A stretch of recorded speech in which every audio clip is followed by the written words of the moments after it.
Well, hello there. I'm Pete LaFrance, the old Growler. Welcome to Meeting Expectations. If this is your first time here, what we do is we take a look at a can or a bottle of beer. Sometimes a spirit will drop by, and we read what's on the label, what the information that they have given us. We check out the artwork, and we crack it open and see if it meets expectations. There's three things that I do here that's a little bit different maybe. First of all, I always use the same style of glass because that way no beer has a leg up when it comes to clarity or aromatics. Also, most people will do a beer tasting. They'll take a look at the beer, they'll sniff the beer, sip the beer, and then speak about the beer. I do things a little differently. What I do is I look at the beer, I sip the beer, and then sniff the beer. Why? Sometimes the olfactory nerves can cheat on the taste buds, having the taste buds expecting something that might not be there, or other way around. And finally, most beers, all beers, should be served at their optimum temperature. Ales ferment at a higher temperature, sometimes up to, I've heard 75 to 80 degrees Fahrenheit. I mean, you can touch the fermenter and it's warm. To where lagers, they ferment down around very close to 33, 34 degrees Fahrenheit. So lager should be served between 40 and 45 degrees Fahrenheit, and ales 50 to 55 degrees Fahrenheit. I always use a thermal pen.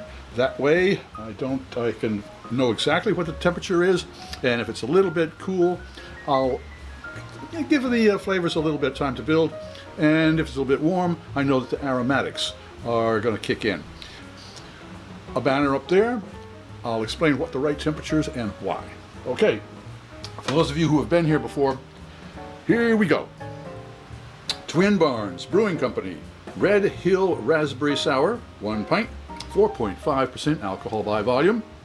And it is brewed by Twin Barns Brewing Company in Meredith, New Hampshire. Went up there a little while ago, picked up 4 cans. You can be able to follow the trail right up there. Okay, and get to the playlist where they'll all be listed. Red Hill Raspberry Berliner Weisse. Oh, it's a Berliner Weisse. They didn't tell me that in the front. Tart and crisp with notes of raspberry and citrus. The deep rose hue of this sour evokes the fall colors of its namesake Red Hill, whose view of our lakes region inspired the likes of Wadsworth, Frost, Emerson, and Thoreau.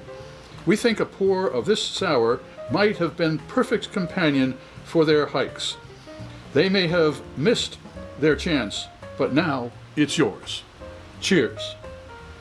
And it has a picture of a Saaz hop there. That's a very nice mild flavoring hop, I do believe.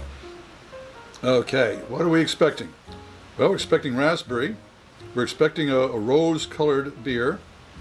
And a Berliner Weisse, I would have to say it might be a little cloudy. But that's just a guess on my part.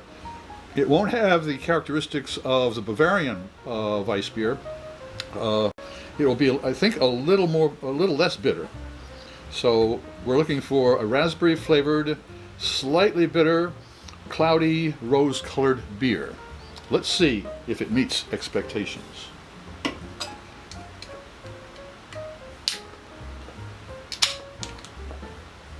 There's a nice little smoke come off of that. Okay, here we go. Oh yes it is. It's cloudy and rosy and just exactly what they said it was. Whoa, that's a beautiful beer.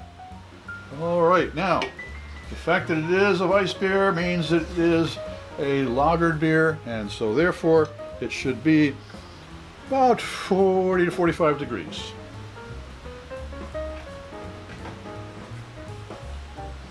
Well, it's been out of the fridge for a bit, so it's 51. So probably I'm going to get a little bit more of the flavor than it would be if it was more chilled. Okay, it's got a beautiful head on there. Nice white one. Okay. Cheers. First swig.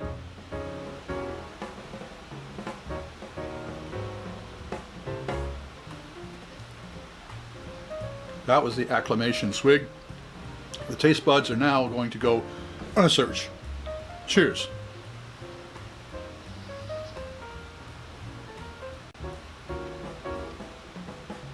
Oh yeah. Spot on. A hint of raspberry, not overpowering. There is the hop is in the flavor, definitely, and it lingers along with the raspberry, but it's not a cloying thing. Although this beer has got a lot of body, and at 4.5% alcohol, it's a session beer. Wow, that's got a lot of body for a little beer. First nosedive.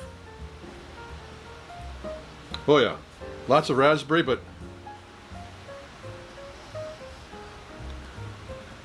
there is a touch of hops there that is slightly unexpected. I wasn't expecting it in the aromatics. I certainly expected it in the flavor. One more swig.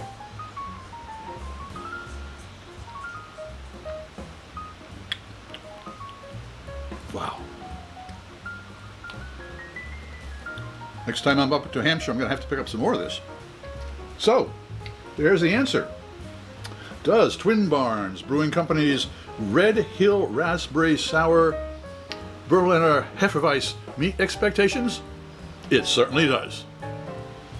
If you like this presentation, please click on the subscribe button and the bell. That way you won't miss any of our shows, and share us. I wouldn't mind that at all. And to comment down in the comments box, that'd make me really happy. I'd appreciate that. I'm the Old Growler, hoping all of your beers meet expectations.